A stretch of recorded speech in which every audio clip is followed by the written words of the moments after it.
কোন পীরের কাছে মুরিদ হইছেন কথা আসতেছে। আজকে বাংলাদেশে সারা ওয়ার্ল্ডের ভিতরে লক্ষ লক্ষ পীর আছে, নীল আসমানের নিচে জমিনের উপরে এমন একজন পীর পাই নাই যিনি লক্ষ জনতার সামনে দাঁড়িয়ে বলেছে আমি পীরগিরি করতে আসি নাই, আমাকে আল্লাহ একটা মিশন নিয়ে পাঠাইছে। আমার মুর্শিদ বলেছে আমার কাছে এমন একটা শক্তি আছে যেটা পৃথিবীতে আর কারো কাছে নাই। কথা বলে ঠিক কিনা? এই শক্তি খোদাই শক্তি, কথা ঠিক কিনা? এই শক্তি হচ্ছে খোদাই শক্তি। উলামায়ে কেরাম আলোচনা করেছিল নবীর আগমনের দিন বাঘ মা আমেনার পায়ে আইসা চুমু খায়, কিন্তু এমন এক মহামানবের কাছে মুরিদ হইছেন, এমন এক মহামানবের কদমে এসেছেন, ইনাদের জীবনও এই রকম হাজার হাজার ইতিহাস ঘটেছে।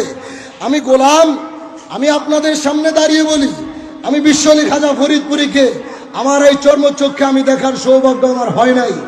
আমার মতো লক্ষ লক্ষ যুবক হিজবুল্লাহর ইমাম জাকের পার্টি মহামান্য চেয়ারম্যান মহোদয়কে দেখে পাগল হয়েছে। হাত তুলে বলেন ঠিক কিনা? এই যে আজকে যাদেরকে দেখছেন হাজারো জনতা লক্ষ জনতা যারা বাড়িঘর ছেড়ে এখানে এসেছে, এদের ভিতরে 70% যুবক আমার কেবলাদান হুজুরকে শরীয়তে দেখে নাই। তাহলে এরা কেন এত পাগল হলো? কিসের তারুণায় কিসের মায়ায় তারা বাড়িঘর ছেড়ে দিচ্ছে? এরা ইতিহাস পড়েছে যেমন একজন মহামানব বিশ্বলির আওলাদ, এমন একজন বীর, বীর নয় তিনি হচ্ছে বীর যাকে সামনে রাখা স্বপ্ন দেখা যায়, যাকে সামনে রাখা জীবন দেওয়া যায়। কথা বলেন ঠিক কিনা? হাত তুলে বলেন ঠিক কিনা? তিনি একজন বীর যিনি কখনো মিথ্যার কাছে মাথা নত করে নাই, যিনি কখনো মিথ্যার কাছে মাথা নত করে না, শত বিপদে নিজের পাগলদেরকে ছেড়ে যায় না। ঠিক কিনা বলেন? ভালোবাসা তো একতরফা হয় না, ভালোবাসার কোনো দলিলও নাই, আবার ভালোবাসা কখনো একতরফা হয় না। আমি ভালোবাসবো আপনি বাসবেন না তা না, উনি আপনাকে ভালোবাসছে বিদায় আপনারাও তাকে ভালোবাসে বাড়ি থেকে ছুটে আসছেন। কথা বলেন ঠিক কিনা? অর্থাৎ ইনি কে, ইনার পরিচয়টা কি? ইনাকে দেখতে একদম সাধারণ মানুষ দেখা যায়, ইনাকে দেখতে আপনার মতো আমার মতো মনে হয়, আসলেই কি তিনি আপনার আমার মতো? No, never. তিনি আমাদের মতো নয়। আমরা রাস্তায় বের হলে, আমরা যদি কোনো পশুর সামনে যাই, সাপ দেখলে আমরা ভয়ে দৌড়ে পালাই, কিন্তু বিশ্বলির আওলাদ, আমি আগেই তো বলেছি আমি বিশ্বলিকে দেখি নাই, আমি তিনার আওলাদকে দেখেছি। হাজারো কথা যাহা কিছু শুনেছি দরবার শরীফের প্রবীণ আলেম এবং বিশ্বলি আমার কেবলাদান হুজুর পাকের আওলাদ হিজবুল্লাহর ইমাম সাহেবের পবিত্র জবান মোবারক থেকে শুনেছি। একদিন বিশ্ব রাসালত মঞ্জিলে আমরা শুনেছিলাম, আমার বাবার আওলাদ বলেছিল কোনো একদিন যখন বিশ্ব জাকের মঞ্জিলে এত বড় বড় দালান কোঠা হয় নাই, এত বড় বড় বিল্ডিং হয় নাই, তখন সেই বড়ইতলা শেওড়াতলা যেখানে কেবলাদান হুজুর থাকতেন, হুজরা শরীফ ছিল, রাতের অন্ধকারে হিজবুল্লাহর ইমাম তিনি বের হয়ে হঠাৎ হাজত ছাড়ার জন্য হোক অথবা যে কোনো কাজে তিনি বের হলেন, হঠাৎ দরবার শরীফে রাতের অন্ধকারে সামনে লাইট মেরে দেখে বিশাল একটি গুকরা সাপ আমার বাবার আওলাদের দিকে এভাবে ফানা ধরে আছে। হিজবুল্লাহর ইমাম সাপ দেখার পরে কিছুটা ভয় পাইলেন, কেবলাজান হুজুর পাকের কদমে চলে গেলেন। কেবলাজান হুজুরের কদমে যায়া বলতেছে, কেবলাজান আমি যখন বাহিরে গেলাম একটা সাপ আমার কাছে আইসা এভাবে ফানা ধরেছিল, আমি খুব ভয় পেয়েছি। কেবলাজান ডাক দিয়ে বলে, বাবা সাপ তোমারে কামড় মারতে আসে নাই, সাপ তোমারে কদম বুঝি করতে আসছিল। আল্লাহু আকবার বলে, আরো জোরে বল আল্লাহু আকবার। ইনি জাকের পার্টির চেয়ারম্যান, ইনি জাকের পার্টির চেয়ারম্যান, যাকে দেখে স্বপ্ন দেখা যায়। কথা বলেন ঠিক কিনা? যার জন্য লক্ষ জনতা জীবন দিতে প্রস্তুত আছে। কথা ঠিক কিনা? তিনি আমাদের জন্য জীবন দিবে তা না, তিনাকে আল্লাহ তাআলা দুনিয়াতে পাঠাইছে আমাদেরকে ত্বরানোর জন্য, আমাদেরকে বিপদ থেকে উদ্ধার করার জন্য। আমাকে করেন আপনাকে করছে, আপনাকে করেন আরেকজনকে করছে, আরেকজনকে করেন আরেকজনকে করছে, করছে কি করে নাই? এখানে আরেকটি ইতিহাস, হিজবুল্লাহর ইমাম বিশ্ব জাকের মঞ্জিল থেকে বনানী পাক দরবার শরীফে যাবে, হুজুর কেবলাজানের কাছে হুকুম চাচ্ছে। এটা তো হুকুমের দরবার, ঠিক নেই? হুকুম ছাড়া কোনো কিছু হয়? আজকে আমরা বড় আনন্দিত। আজকে বান্ধব আপনি চেয়ে দেখেন, এমন একজন বীর আপনি। ইতিহাস আমরা পড়েছি, ইতিহাস দেখেছি, অটোমান সাম্রাজ্য থেকে শুরু করে ওসমানীয় সাম্রাজ্য, সুলতান সালাউদ্দিন আল আইয়ুবী, এমনি ভাবে যতগুলো বীর এসেছিল যুগে যুগে, তারা ইসলামের জন্য তারা কতগুলো কাজ করে গিয়েছিল, ইসলাম প্রচার করেছিল।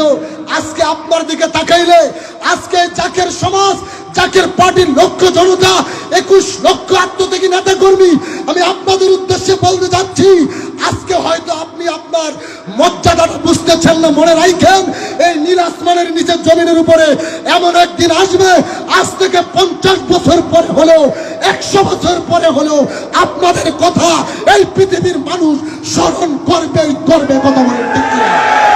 বিশ্বাস হয় কি হয় না? জোরে বলেন, হয় কি হয় না? যখন হযরতে বাবা শাহজালাল ছিল, হযরতে মুজাদ্দিদ আল-ফিসানি যখন ছিল, তিনারা তখন জানতেন না যুগের মানুষ 1000 বছর পরে তাদের কথা স্মরণ করবে।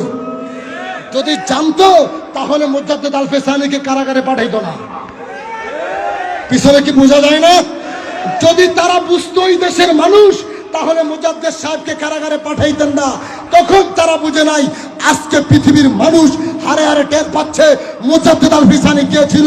ঠিক তদ্রূপ ভাবে বিশ্বরী যখন ছিল, বাংলার আফম জনতা আমার কেবলা জানকে চিনে নাই, আমার কেবলা জানকে নিয়ে বাজে মন্তব্য করেছে, আমার হুজুরকে কাফের বলেছে, ফতোয়া দিয়েছে। এমন লোক ছিল, বলেছিল হুজুর যদি সূরা ফাতিহা পড়তে পারে সারা জীবন গোলামি খাটবে। আপনাদের কাছে জানতে চাই, গোলামি খাটছে কি খাটে নাই? জোরে বলেন, খাটছে কি খাটে নাই? নাম বলতে চাই না তো বলে যাচ্ছি, আজকে কিন্তু তারা আমার কেবলাদান হুজুরকে তারা মিস করে, আমার হুজুরকে তারা এখন চিনেছে। ঠিক তদ্রূপ ভাবে আজকে বিশ্বলীর আওলাদ জাকের পার্টির চেয়ারম্যান, তিনারে দেখো আমরা চিনি না। আজকে তিনাকে দেখো আমরা চিনি না। আর কবে আমাদের বোধগম্য ফিরে আসবে? কবে আমাদের বিবেক হবে? আমরা যে আবু জাহেলের মতো হয়ে যাচ্ছি। নবীজির হাত মুবারকে আবু জাহেল হাতের ভিতরে পাথর নিয়ে বলেছিল, মুহাম্মদ সাল্লাল্লাহু আলাইহি সাল্লাম আপনি যদি বলতে পারেন আমার হাতে কি আছে, তাহলে আমি আপনাকে নবী বলে মেনে নেব। আমার নবী বলেছিল, চাচা আপনার হাতে কি আছে এটা আমি বলবো না আপনার হাতে যেই বস্তুটা আছে সেটাই বলে দিব আমি কে? জোরে বলেন না সুবহানাল্লাহ। আবু জাহেলের হাত থেকে আওয়াজ আসতেছে, আশহাদু আল্লা ইলাহা ইল্লাল্লাহু ওয়া আশহাদু আন্না মুহাম্মাদান আবদুহু ওয়া রাসূলুহু। আল্লাহু আকবার। আবু জাহেল কঙ্করটা নিক্ষেপ করে ফেলে দিয়েছে, এরপরও নবীরে মানে নাই। আজকে জাকের পার্টি চেয়ারম্যান মহোদয় একটার পর একটা ভবিষ্যৎবাণী করতেছে, কি একটার পর একটা ঘোষণা আমাদেরকে আগে দিয়ে দিচ্ছে। প্রত্যেকটা ঘোষণায় বাস্তবায়ন হয়েছে, এরপরও আমাদের বিবেক ফিরে আসে না, এরপরও আমাদের বোধগম্য ফিরে আসে না। তিনি কে? হুজুর পাকের কাছে হুকুম চাই, হুজুর আমি ঢাকায় যাব। একদিকে হুকুম চাই, কেবলাদান অন্যদিকে ফিরে চলে যায়। একদিন, 2 দিন, 3 দিন, তৃতীয় দিনে বান্ধব আর হুকুম চায় না। হঠাৎ কেবলাদান হুজুর বলে, বাবা আপনি না ঢাকায় যাইবেন, যান, বিদায় দিলাম, আপনি যান। হিজবুল্লাহর ইমাম জাকের পার্টির মহামান্য চেয়ারম্যান মহোদয় বিদায় দেওয়ার পরে কাফেলা করে ঢাকা রাজধানীর দিকে রওনা করলেন। বান্ধব আপনাকে আমাকে কতটুকু ভালোবাসে, আমার কেবলাদান হুজুর কেন দয়ালকে আমাদের মাঝে রেখে গেলেন? মনে রাখেন, রাজত্ব পাওয়া বড় সহজ, কিন্তু রাজত্ব তৈরি করা বড় কঠিন কাজ। কথা বলেন ঠিক কিনা? জাকের পার্টির মহামান্য চেয়ারম্যান মহোদয় দৌলতদিয়া ঘাটে গেলেন, ফেরিতে উঠলেন। রাতের অন্ধকারে পদ্মা নদী পাড়ি দিচ্ছে। 3 দিন বিদায় চায়, হুজুর বিদায় দেয় না। 3য় দিনে বিদায় চাওয়া লাগে না, হুজুর কেবলাজান নিজে থেকেই বিদায় দিয়ে দিল। কেন দিল কিছুই বুঝতে পারলো না।